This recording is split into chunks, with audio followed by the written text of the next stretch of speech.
Hello, and welcome to my presentation on Everyman, a famous medieval morality play. Today we'll explore the central themes of this play, its characters, and how it reflects both the spiritual concerns of the time and how its messages still resonate with us today.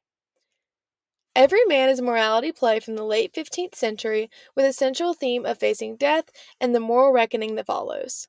The play follows the character of Everyman, who represents humanity at large, as he comes to terms with the inevitability of death and the need for spiritual redemption. Today, we'll examine the key characters and themes of the play and consider how its lessons on morality and salvation can still be relevant to us today. Just for a little overview of the play, every man is summoned by death to account for his life, representing the inevitable confrontation with mortality. As he seeks companionship from various allegorical figures, he learns that only his good deeds will accompany him in death, thus highlighting the significance of moral integrity and redemption.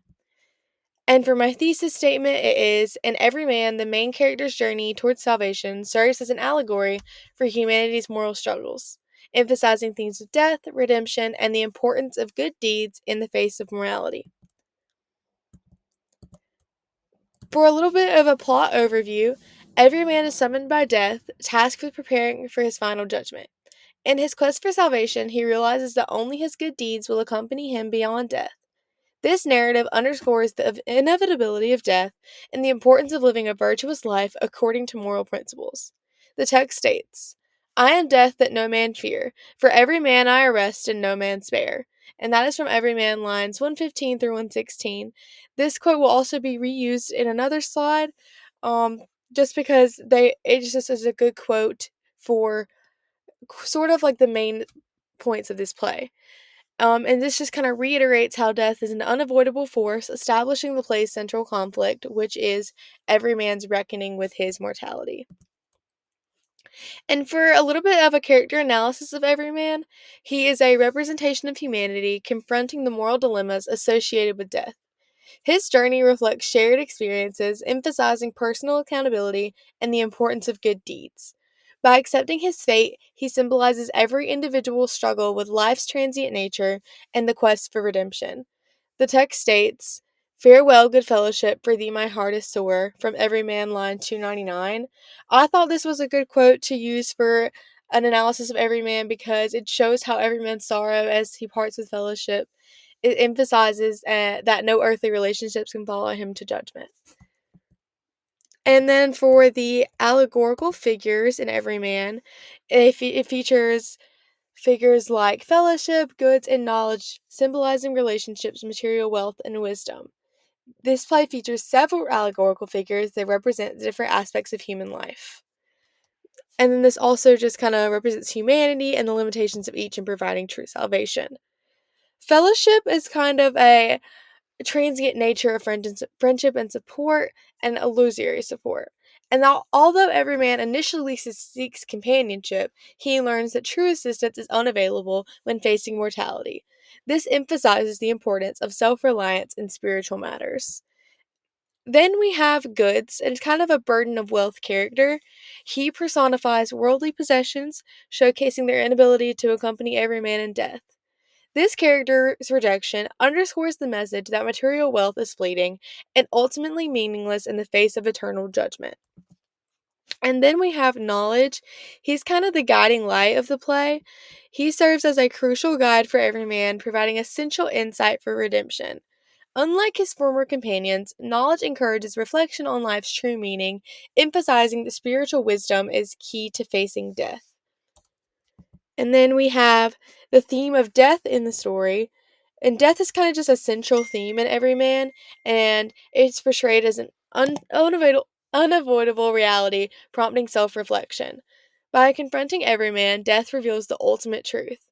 Our deeds define us in the eyes of God, prompting the audience to consider their own mortality. I thought this is the quote that I was talking about earlier that I reiterated because I just feel like it's a good quote to show the main points of the play. And again, it reads, I am death that no man fear, for every man I arrest and no man spare. And that is from lines 115 through 116. And then this just kind of reiterates death's impartiality and inevitability, underscoring the play's message that all humans must face the consequences of their actions after death. And then we kind of have salvation and redemption. This play ends with every man finding redemption through his good deeds. He learns that these deeds, alongside his repentance and acceptance of divine grace, are the only things that will follow him beyond death. It's just kind of achieved through not material possessions, but through good deeds and spiritual repentance. A quote that I thought was good for this would be, "Receive my prayers of thy benignity, though I be a sinner most abominable." And that is from Everyman, lines 593 to 594. I thought that this quote well reflected salvation through deeds because it just reflects the play's message of redemption. Despite every man's sins, he can still be forgiven through repentance and divine grace. And this just kind of echoes the Christian values of the Middle Ages, reminding us that virtue and moral integrity are essential to attaining salvation. And then for the historical and cultural context of the play, to better understand Everyman, it's important to understand the historical context in which it is written. Morality plays, like Everyman, were popular in medieval Europe, and they were used to teach the masses about Christian virtues and the importance of living a moral life. During this time, the church was the central institution in people's lives, and the fear of death and judgment was very real. This play's messages about repentance and salvation reflect these religious beliefs and the societal structure that valued piety and good deeds. And this just kind of it emerged during the 15th century, a time when the church significantly influenced daily life and moral values, and morality played it's kind of just served as educational tools for the masses, and it conveyed lessons about sin, repentance, salvation in a society deeply preoccupied with the afterlife. And then to compare it to some contemporary themes, interestingly, the things of Everyman were not confined to medieval morality. If we look at modern works like existential literature or movies about death and afterlife, we see similar reflections on human mortality. For example, movies like The Bucket List or books like The Death of Ivan Illich also explore the meaning of life in the face of inevitable death. Both works, like Everyman, emphasize the importance of introspection and the search for meaning in life. This tells us the questions raised by Everyman about how we live and what we value are timeless. And it kind of just emphasizes the enduring nature of these human concerns. And then for discussion project, I just want to open the floor for some discussion. And my two discussion prompts that I thought were just good questions to ask were, how does Everyman's character serve as a universal representation of humanity's moral journey? And the second one would be, in what ways do the values depicted in Everyman connect to contemporary ethics and spiritual beliefs? I feel like these questions invite an exploration of the play's relevance to both historical and modern contexts of morality. And in creating this presentation, I chose to focus on the themes of death, redemption, and the moral journey because they're central to the play's message. I wanted to highlight how every man offers timeless lessons on the importance of good deeds and spiritual integrity.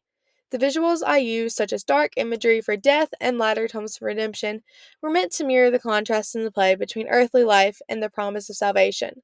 I also included comparisons to modern works to show how these themes are still relevant today and how it has a lasting impacts on societal values and ethical considerations even today. And then for my works cited, I used the text Everyman, translated by Edward Giselle in 2010. I also used The Monsters and the Critics and Other Essays by George Allen and Unwin in 1983. And then I also used Morality Plays in Medieval Culture from the Journal of Medieval Literature and from 2020. And that is it. I hope y'all all enjoyed my in depth analysis of Everyman, exploring themes of mortality, redemption, and human morality. Thank you.